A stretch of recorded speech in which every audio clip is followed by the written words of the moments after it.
तीन सेना बनाई, जल सेना, थल सेना और वायु सेना।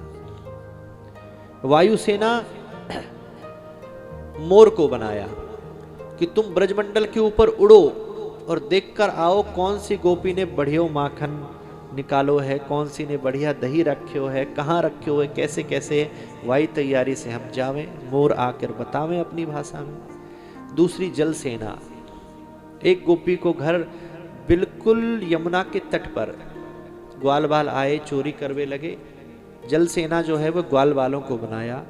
और थल सेना स्वयं ठाकुर जी और तीनों सेनाओं के अध्यक्ष भी ठाकुर जी। उम्र कितनी? 3.5 साल। सेनापतियों की उम्र कितनी? 11 साल, 8 साल, 7 साल। अध्यक्ष जी धोती पकड़ के चलें सबकी, अंगुली पकड़ के चलनो पड़े, छोटो सो गड्ढो भी आ जाए, पर हैं हम अध्यक्ष। तो गोपी के घर गए ग्वाल बाल चोरी करवे के ताई और दही चुरायो। इतने में गोपी ने देख लियो माखन लेते भये। गोपी दौड़ी, ग्वाल बाल झट से जमुना में कूद गए और तैर के पार गए। ये काम तो है जल सेना का। वायु सेना का हमने बता दिया, अब थल सेना की सुनो। एक गोपी ने सुंदर दही बनायो,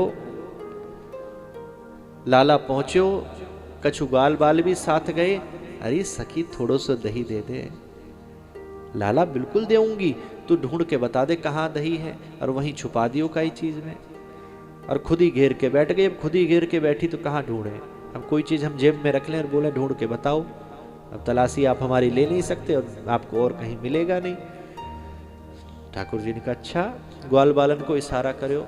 ग्वाल बाल बाहरते बोले अरे कन्हैया, याके तो सबरे बछड़ा खुल गए सखी के और दूध पीने लग गए। अरे सबरे बछड़ा खुल गए। सखी दौड़ी बाहर बछड़ा बांधने लगी। इतने में सारे बछड़ा ग्वाल बालन ने पहले ही खोल दिए। जब तक वो बछड़ा वछड़ा बांधे इतने में तो दही ढूंढना तो दूर की बात, खाकर भी साफ हो गए, भाग गए वहां से। शिकायत करे हैं यशोदा जी से, तेरे लाला ने चोरी करी है, नित्य चोरी करे हैं। गोपियों ने सुरक्षा बढ़ाई। यशोदा जी ने कहा अपने अपने घर में सुरक्षाएं बढ़ा दो। कैसा कर दें घर को? पहले खुद खाएं माखन, ग्वाल बालों को खिलाएं। जब भी खत्म ना हो तो सुंदर बांसुरी की तान बजाएं, ब्रजमंडल के सारे बंदर आ जाएं। ये जो बंदर जो है ना, यहाँ चश्मा उतार के ले जाते हैं, मोबाइल ले जाते हैं। और कहीं के बंदर इतने एक्सपर्ट नहीं है जो चश्मा ही उतारें या मोबाइल ले जाएं। और कहीं के बंदर तो पहले काटेंगे आपको, सामान नहीं लेंगे आपका। लेकिन वृंदावन का बंदर सर पे बैठेगा, चश्मा उतार लेगा, मोबाइल उतार लेगा। क्योंकि इन सबको ट्रेनिंग हमारे ठाकुर जी ने दी है। ये हमारे ठाकुर जी के सखा हैं, इसलिए इतने निपुण हैं कि आपको पता ही नहीं चलता आपका सामान गायब। और जगह के बंदर हो, केला डालो सामान दे देगा। वृंदावन का बंदर फ्रूटी लेगा तब देगा। और वो भी तुमने अगर नाक सिकोड़ के आंख दिखा के फ्रूटी दी, कहां से कहां चश्मा चला गया। चलो दो यार, चलो लेनी तो पड़ेगी फ्रूटी। हाँ फ्रूटी भी पी ले, लेके दिखाइए तो बताऊंगा तो हम भी ब्रजवासी हैं। पर आपको सुख मिला। हाँ चश्मा ले गया फिर भी आप मुस्कुरा रहे हो, हंस रहे हो। एक फ्रूटी दे दी, जा तू खुश हो रहा है हमारी लीला को देख के, जा तेरा चश्मा दिया। बड़े समझदार बंदर हैं यहाँ के। चश्मा उतार के जाना भैया दर्शन करने। एक सज्जन आए हमारे यहाँ, ग्रेटर नोएडा से दर्शन करने गए, चश्मा बंदर ले गया, बिना चश्मा के गाड़ी ना चले। मथुरा भेजा, आचार्य जी के साथ चश्मा बना, तब बेचारे घर वापस गए। इसलिए आप उतार के जाना। बोलो महाराज जी हमें कौन सी गाड़ी चलानी है, ट्रेन पहुंचाएगी अपने आप, चश्मा रहे चाहे ना रहे। बंदरों पे भी नहीं खाया जाए माखन, तो बंदर माखन की मटकी तोड़ना प्रारंभ करें। अद्भुत लीला। जैसी सखी आई पूरे घर को इतना चिकना बना दिया, जैसी पैर रखा अंदर रपट के धड़ाम से गिरी। और जिस घर की सुरक्षा ज्यादा बढ़ जाए, कल बताएंगे हम तुम्हें। सुबह जाएं 3 बजे, चूल्हे के पास बैठकर धोती उठाकर एकदम उसको पवित्र कर दें। अब बनाना भोजन। सुबह से शाम तक परेशान। बंदरों को बुलाया, पूरे घर में लीप दिया।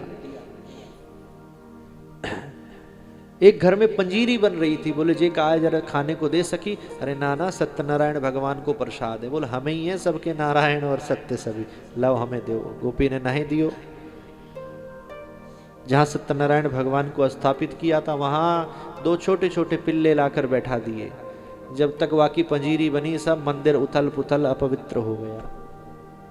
बोले हाँ अब करना, तुम कथा सुनना सत्यनारायण भगवान की, तुम्हारे सत्यनारायण ही लुटा दिए हमने। बड़ी आई पंजीरी नाय दे रही है।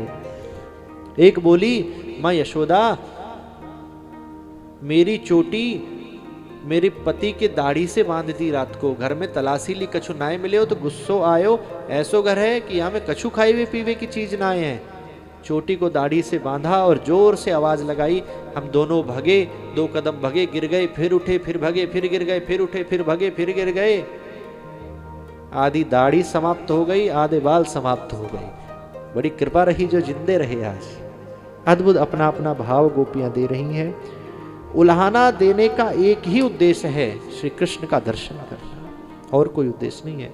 सुखदेव जी कहते हैं ठाकुर जी ने चोरी करी ही नहीं, ये लीला इसलिए ही करी और गोपियों ने उल्हाना दिया ही इसलिए ताकि एक बार ठाकुर जी का दर्शन हो जाए। मैया ने समझा क्यों चोरी करे है लाला, छोड़ दे ये सब। अरे मैया मैंने ना करी चोरी, ये गलत कह रही है सब, मैं ना करूं चोरी। आप हमारे संतवाणी चैनल को सब्सक्राइब करें, वीडियो को लाइक करें, शेयर करें।